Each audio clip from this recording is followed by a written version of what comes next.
ఏపీలో ఎన్డీఏ కూటమికి 55.28% ఓట్లు, వైకాపాకు 39.37%, సొంతంగా 45% పైన ఓట్లు సాధించిన టీడీపీ, జనసేనకు 6.85%, భాజపాకు 2.83% ఓట్లు. ఓట్ల శాతం కొద్దిగా పెరిగినా కూడా ఎక్కువ స్థానాలు దక్కించుకున్న జనసేన, బీజేపీ. ముఖ్యంగా చూసుకున్నట్లయితే ఈసారి మాత్రం గట్టిగా కొట్టారు. తెదేపా గత ఎన్నికల్లో 39.717% ఓట్లు దక్కించుకోగా ఈసారి 40% పైనే ఓట్లు సాధించింది. గత సారి కంటే 6.43% ఓట్లు 112 సీట్లు అధికంగా దక్కించుకుంది.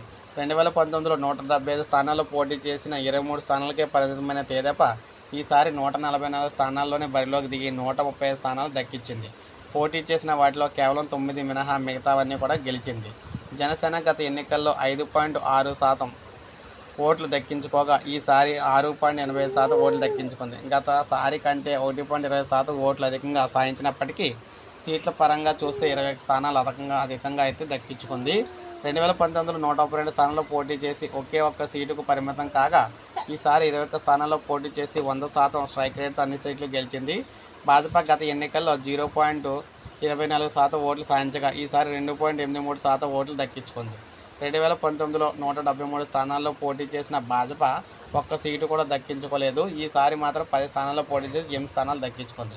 2014లో పొత్తులో భాగంగా 4 సీట్లే సాధించిన భాజపా ఈసారి మాత్రం అంతకంటే రెట్టింపు స్థానాలు అయితే దక్కించుకోగలిగింది. 2019లో 49.45% ఓట్లు సాధించిన వైకాపా ఈసారి ఏకంగా 10% ఓట్లు కోల్పోయింది. అయితే గత ఎన్నికల్లో 151 స్థానాల్లో విజయం సాధించిన వైకాపా ఈసారి ఏకంగా 140 స్థానాలు కోల్పోయి 10 సీట్లకే పరిమితమైంది. 2014లో తెదేపా, భాజపా, జనసేన పొత్తు పెట్టుకున్నాయి. ఆ ఎన్నికల్లో జనసేన పోటీ చేయలేదు. ఎన్డీఏ కూటమికి 46.79% ఓట్లు వచ్చాయి. అప్పటితో పోలిస్తే ఈసారి ఎన్డీఏ కూటమి ఓట్లు అధికంగా అయితే సాధించగలిగింది. 2019లో తెదేపా, జనసేన ఇక్కడ బీజేపీ విడివిడిగా పోటీ చేశాయి. అప్పట్లో తెదేపా 39, జనసేన 5, భాజపా 0.8% ఓట్లు సాధించాయి. సో అందువల్ల ఈసారి మాత్రం జగన్కి అయితే అవకాశం లేకుండా అందరూ ఉమ్మడిగా పోటీ చేసి ఆయన అయితే ఓడించడం జరిగిందనమాట.